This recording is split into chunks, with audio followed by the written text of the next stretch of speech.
Welcome to the Stress Workshop. I'm Dr. Cindy Summers. I don't know everybody in the room, but I've met some here tonight, and some are patients of mine. So I'm going to introduce our speaker here. But this is the time of the year where stress hits, right? Mm-hmm. We're stressed about getting all the shopping done, and, somebody might not make it to dinner this year because, they might be stuck in another state, or even some people have moved on and are no longer with us. So this year brings about different emotions, and we start, things start happening around us or to us during this time of the year. I like to talk about how stress affects us, though, physiologically, because as a chiropractor, I see the other side. So, I see, people coming in this time of the year, and they're like this, and their muscles are all sore, and they're in more pain than normal, and they don't know why. They woke up today and I can't turn my head, or they woke up and their back's stuck. So I truly believe a lot of that has to do with the emotions that they're dealing with from the increased stress that they are dealing with at this time of the year. So one of the things that I did in my practice for several years is I met this amazing grief counselor, Sandy Atmore, and I had gone through the course. I had gone through a divorce and lost my father, and I couldn't talk about my father without breaking down in tears, and that was a pretty hot mess. And going through the process was a huge victory for me. It felt like a boulder was taken off my shoulder. So if you know somebody that feels like they're carrying the weight of the world on their shoulders, that's actually one of the signs of, grieving. And I had a lot of that weight on my shoulders. So after I, did this the first time, it was like gone, and I felt like it not only did that for me, but it increased my energy. I felt like I looked younger. I didn't have that that stressed looking face. So I love grief recovery. I think it's amazing. And without further ado, Sandy Atmore, grief counselor. Thank you. Thank you, my friend. Thank you. Hi, everyone. Oh, it's so good to be here. My name is Sandy Atmore, and I'm a life coach, and I'm also a certified grief recovery specialist.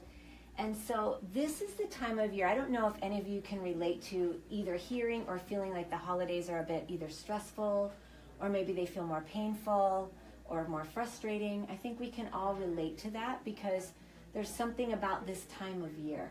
And so I typically do this kind of talk around this time of year just because it's really on my heart for people to have a good experience, or at least a better experience during the holiday season. And so statistically, there's a 15% increase in people that are seeking some kind of treatment for either emotional distress or some kind of emotional disturbance right around the holiday season. It usually starts end of October through December. So I know if there's a 15% increase in people seeking treatment, then there's probably a lot more people that actually experience that. They just don't go seek treatment later. I know I've experienced it during the holidays, but I didn't necessarily go and seek treatment for it. So I want to talk about that tonight because there's a lot of information that we can get that will really, really help in this area. Now, the first thing that I want to talk about is loss. Because I know when I talk to most people, when they hear loss, they usually think of death or divorce. Those are typically the types of losses that we associate with when we hear that word. Would you all agree? Usually that's what we think of. And truthfully, there's over 40 different types of losses that we can experience. So loss happens a lot. It could be a change in my career. It could be a breakup of a romantic relationship. It could be loss of a pet. It could be that I moved. It could be that I've had changes in my health. It could also be that I experienced things when I was growing up. Some of us grew up in abusive homes. In an abusive home, I experienced a loss of trust, or a loss of safety, or a loss of my personal space or boundaries. Or some of us grew up where maybe it wasn't that somebody did something to me that they should not have done. It's that somebody didn't do something that I needed. There was maybe some kind of emotional neglect, or there was a physical neglect. And in those cases, I experienced a loss of connection, a loss of love, even a loss of identity, because as children, that's how we form identity, is through connection. And so loss is pretty universal. Loss even happens when there's change, even if there's change for the better. You know, I waited until I was almost 40 before I got married, and I was very, very excited to marry my husband, but I grieved because I had been single for such a long time. And when I got married, my whole life changed. You know, it's kind of like, oh, you're here. Oh, you're still here. Oh, like you just go to work and like you're always here. You know, it was that big life change, right? Of like, wow, everything has changed. And so even though it was a life change that I had wanted and desired, and even though it was a life change that, you know, in many ways was for the better, I still grieved. Hi, come on in, have a seat. Thank you. Yeah, sure. So most of us, if not all of us, experience loss. That we could probably agree on after hearing all the different types of loss. And grief is just the normal, natural response to loss of any kind. It's normal and natural to grieve. What isn't normal and natural is pretty much everything that we learn about grieving. Most of us did not grow up in a home, nor do we live in a culture that really supports a grieving process.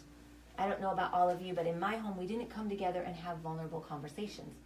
We really didn't talk about anything. There were like, 10 elephants in the living room, and we just kind of walked around them and nobody talked about anything. And we live in a society where we learn to pull ourselves together, pull it up. We're kind of given a lot of accolades for being strong.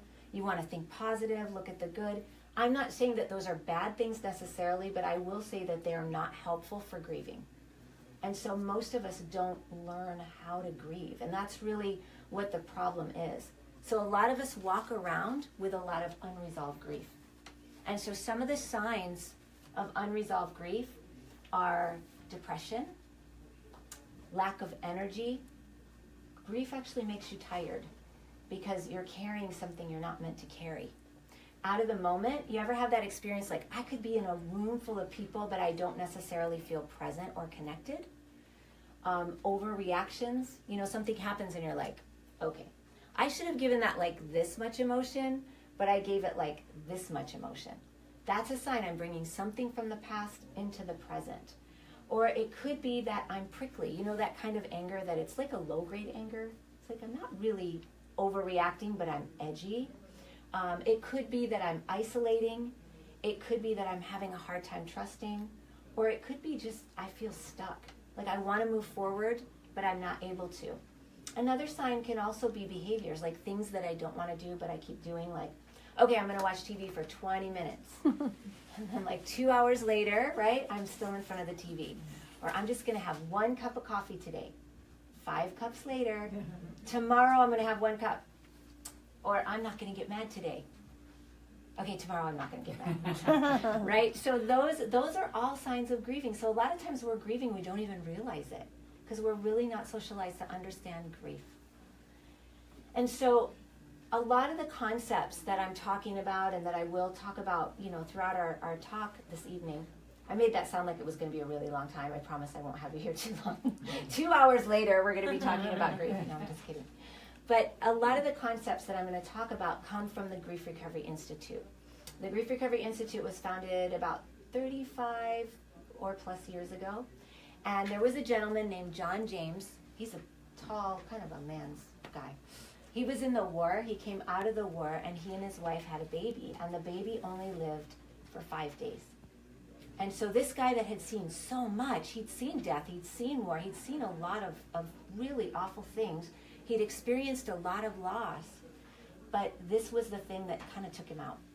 And so he started looking for something, not just so that he could survive through it, but he wanted something that would give him his life back. He wanted the lights to come back on in his eyes, and he wanted to, have a life that was good. And he couldn't find anything that would give him that. So he went to the beach and he started writing, and that's how Grief Recovery actually got its start. And then he went on to form the Grief Recovery Institute. Another gentleman joined him just a couple years later named Russell Friedman. They did lots of research. They co-wrote several books, including the Grief Recovery Method Handbook. And they were called in after 9/11, after Hurricane Katrina. So it became very renowned here in the States and now in other parts of the world. So there's grief recovery specialists all over because of the work that they've done. So all the concepts that I talk about, that's where they come from, and that's actually where I was trained. So now we understand, okay, there's lots of different types of loss. We understand that grief is normal and natural, but most of us don't learn, right? The part about how to grieve. And then we also understand that there's a lot of different signs that we're grieving. So we kind of have a better understanding of grief and loss. And there's one more part about grief that I want to talk about, and that is a big myth that is out there that I'm sure you all have seen lots. Have you all seen the myth that time heals? Yes, right? Time heals all wounds, right? We see it everywhere. And I want to talk about that because that is one of those myths that I think is very pervasive in our culture. And I believe when it comes to grief, it's one of the more dangerous myths. And the reason is because, you know, if you think about it, if I had a gash on my arm and like blood was pouring out of my arm, I'm not going to give it time, right, to go to the doctor. I'm going to rush to the doctor. I'm going to do something. Or if I'm driving my car and I get a flat tire, I'm not going to like take a chair and just wait for air to get in my tire, because how long would I be waiting? A very long time. And grief is very much the same way. Waiting it out won't help. We need to take action. We need to learn how to do something different with grief in order to have a different experience. I believe that over time we get really good at maybe stuffing it or not looking at it anymore, but it doesn't just go away.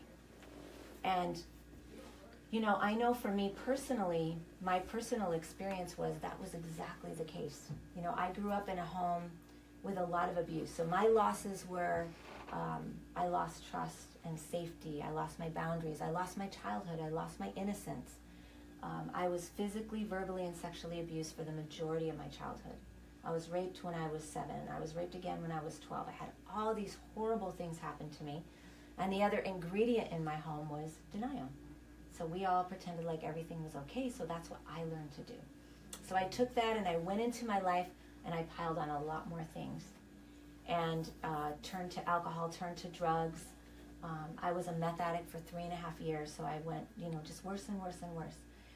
And then in 2005, I walked away from meth, which is a really huge thing. I mean, miraculously, I walked away.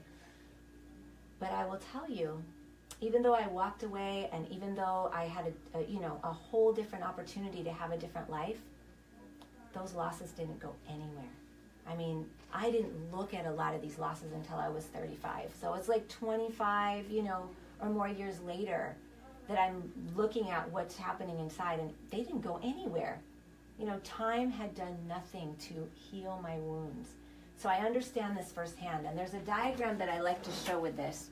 Now, I know there might be creative people here, so I will just let you know this will not be like a great piece of art, but you'll get what I'm trying to say, okay? Okay, so here's a little girl with a big head. Okay, we're going to call her Sally. And Sally is 7 years old. Okay, so now at 7 years old, her parents have just gone through a divorce. So her dad isn't really around. Her mom is not nearly as present. She's being bullied at school. Her dog died. And she's been abused by an uncle. So these dots, this pizza, somebody once said, that looks like a pizza. Kind of does. But these dots represent the losses that Sally has experienced at 7 years old. Now, as a 7-year-old, unless she has people around her to help her, it's not your fault, let's talk about this. Unless she has that, she's not going to be able to do anything with these losses except stuff them down. She's 7. She can't do anything else, right? So now, Sally is an adult with a smaller head. Okay. Where do you think all these losses went? They stayed there, right? Sure, of course. Does it stand to reason that she probably experienced more loss along the way? Mm-hmm. Sure. So this is the picture of time. If I just give it time. Because whatever losses I experience, even after my childhood, I will do with them exactly what I learned to do as a child until I learn something different. So this is that picture of time. So it doesn't get better if we just wait it out. It actually gets worse. And I think that's really, really important because I think that myth is, like I said, it's so pervasive in our culture, and we just learn, no, I just wait it out, I just wait. But like I said, it doesn't really go anywhere. So now that we understand this and we realize, okay, time doesn't fix anything, let's talk specific to the holidays. Now, we're going to do something really cool. You guys are like, what is she going to do? Okay. We're going to do something really cool to illustrate the holidays. We're going to turn Sally into a tea kettle. You didn't know you were going to see magic today, did you? Okay. So Sally is now a tea kettle, and we're going to represent the losses that she's carrying coming into the holidays with water in the tea kettle. Okay, so here it is. Holidays are approaching. Here's Sally with her tea kettle all full, and she's going to be spending Thanksgiving with family members. And one of those family members is one of the people that abused her. On top of that, there are also family members that are no longer there because they've deceased. She's also reminded of a relationship that ended earlier in the year. Like my flames. Pretty good, huh? And as she's getting to the end of the year, she's realizing that a lot of those, the New Year's resolutions, the goals that she had for the year, she didn't really accomplish a lot of those. And there's also arguments in her family about, who's going to spend what holiday where, because, there's those beautiful, Kay Jeweler commercials with the perfect family, but her family's broken, and so she's reminded of, oh, wow, yeah, my family's broken. But we have to do one more thing in order to make this picture fully complete.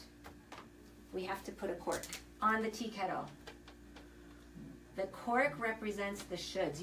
During the holidays, I should be happy. I should be grateful. I should be excited, right? I should not be feeling anything negative. It's all supposed to be positive. And so this is a picture of what happens during the holidays. Sally comes into the holidays. She's already carrying a lot of unresolved grief. A lot of us are. And then she goes into the holiday season, and there's all these triggers, right? And then on top of that, there's a cork in the tea kettle. So that means that Sally's about to blow. So this is what happens during the holidays. And when you think about that, it makes a lot of sense why there's a 15% increase in people that seek some kind of treatment during the holiday season. Because this is a picture of what's happening, right? And then on top of that, let's talk about what Sally does with all of this. Because, grief actually takes up a lot of energy. Have y'all ever noticed that when you feel emotions, you kind of feel them in your body? Have you ever been nervous and you feel it in your stomach? Oh, yeah. Or you feel something in your throat, right? So grief is like that. Sorry. Thank you. Mm-hmm. So grief is like that. We have an emotional response. There's energy in that response, but it doesn't go anywhere, so it stays with us. And so it takes up a lot of energy. So especially in the case of the holidays, right? So let's talk about what we do with all of that emotional energy. And this is an acronym, we were talking about it earlier, called STIRBS. STIRBS stands for Short-Term Energy Relieving Behaviors. These are things that we do when we don't want to feel. It's a way to avoid all of this, right? So as an example, let's say little Sally comes home from school and she's crying and she says, Mom, the kids were picking on me. And her mom says, here, have a cookie, you'll feel better, right? So she learns food is a way to deal with her feelings, right? What are some other things that you think we might do? Sleep. Yeah, definitely. Sleep is definitely one. What else? Entertainment. Entertainment, drink. Did somebody say drink? Yep. Yep. Shop. Yeah. So alcohol, drugs probably could go with that one too, right? Mm-hmm. Anything else? These are good, by the way. Sexualize. Mm-hmm. Sure. Sex or pornography. Yeah, definitely. Shopping. Yes. Retail therapy. Working out. Oh yeah, definitely. Fitness. fitness, working out. Fantasize? Yes. Fantasy or daydreaming? Absolutely. Yeah. Social media. Yes. Big time, right? Oh my gosh. More recent stuff. Yes. Social media. Volunteer. I think the internet in general, I'm like, you can research anything on the internet these days. You can be on there for hours. What did you say? You I said said volunteer. absolutely. That's a good one. Most people don't get that one. Serving others. Being of service. Yep, serving others. And that's not a bad thing to do, right? Serving others. But we can lose ourselves in serving others. It's a great way to distract from what I'm Taking carrying. care of yourself. Yeah, absolutely. Yeah, these are great. These are great. Isolation can be one too. As can anger. Even though anger is an emotion, a lot of times anger is like it sits on top of the pain, the other ones, and so anger feels more comfortable. And so if you look at this picture, so we have the tea kettle, right?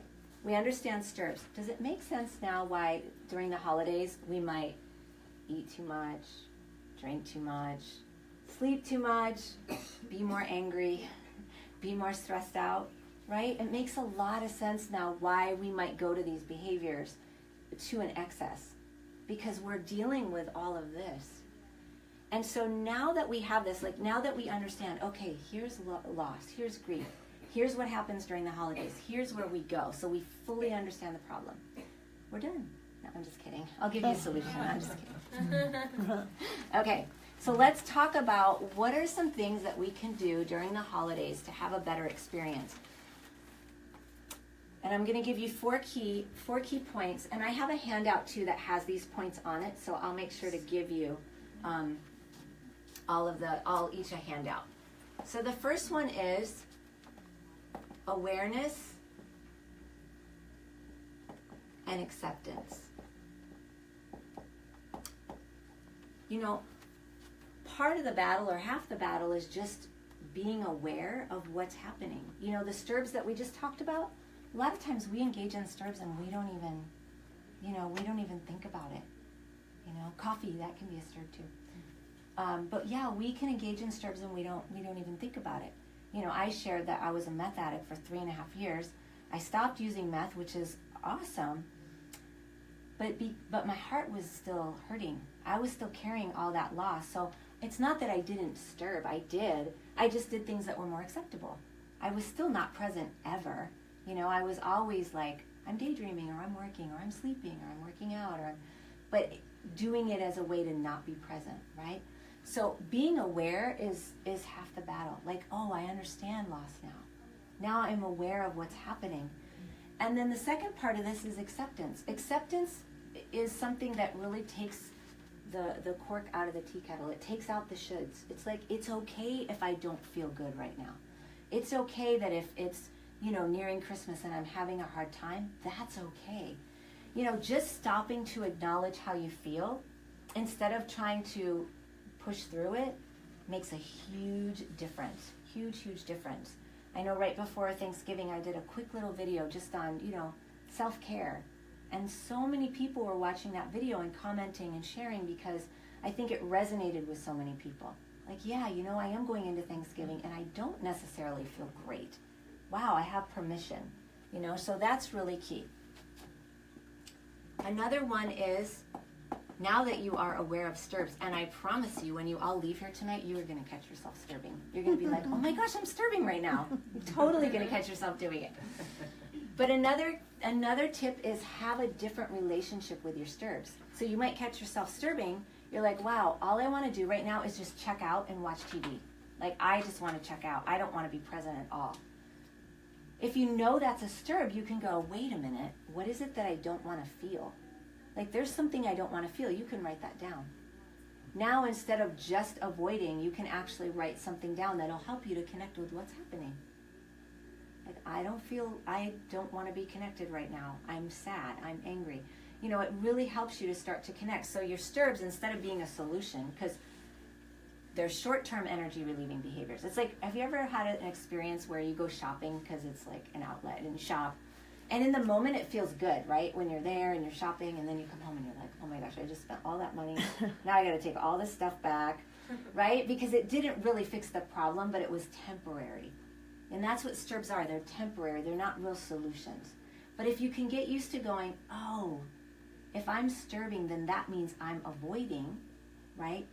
Then you can start to have a different relationship with your STIRBs, where they become an indicator that you're trying to avoid something, and you can write that down.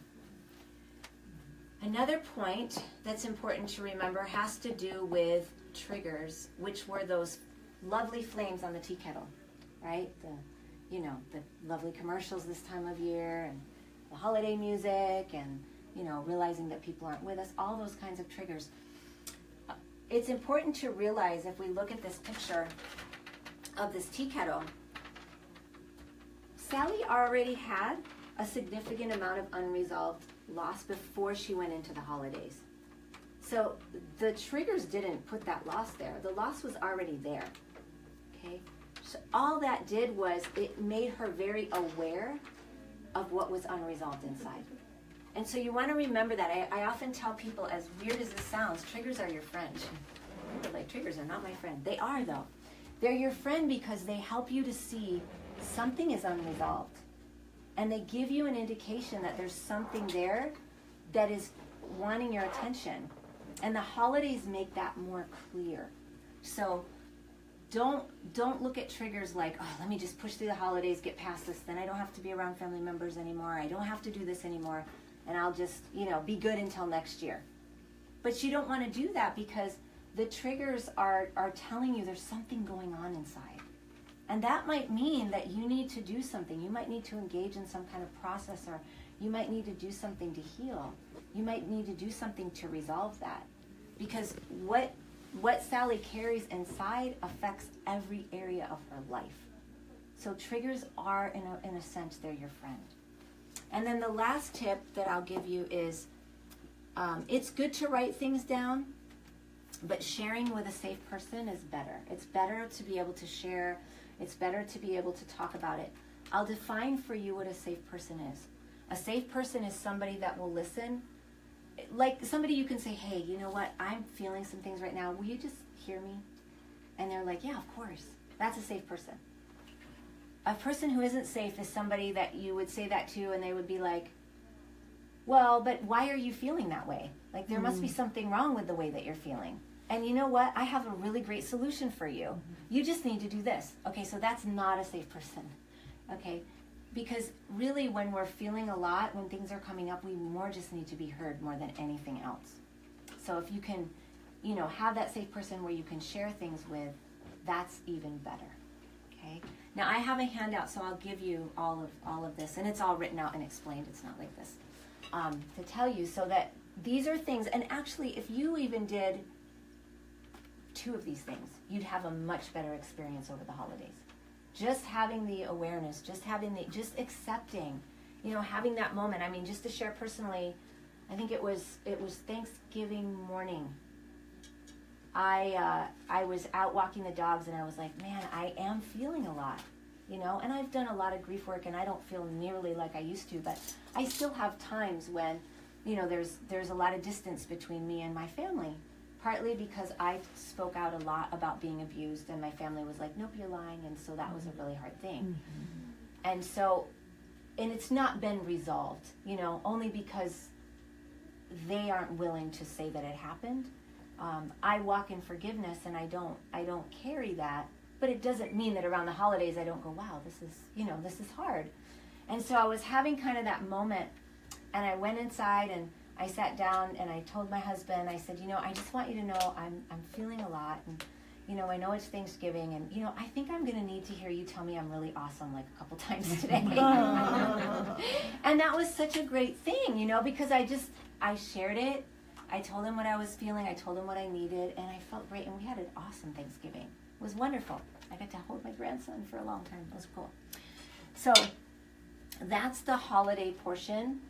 Just to let everybody know, I do teach grief recovery workshops. I teach grief recovery method workshops. So if you've heard anything this evening where you're like, I think there's something there, like I would like to go deeper with this, I will be starting a workshop here in January, so on January 8th.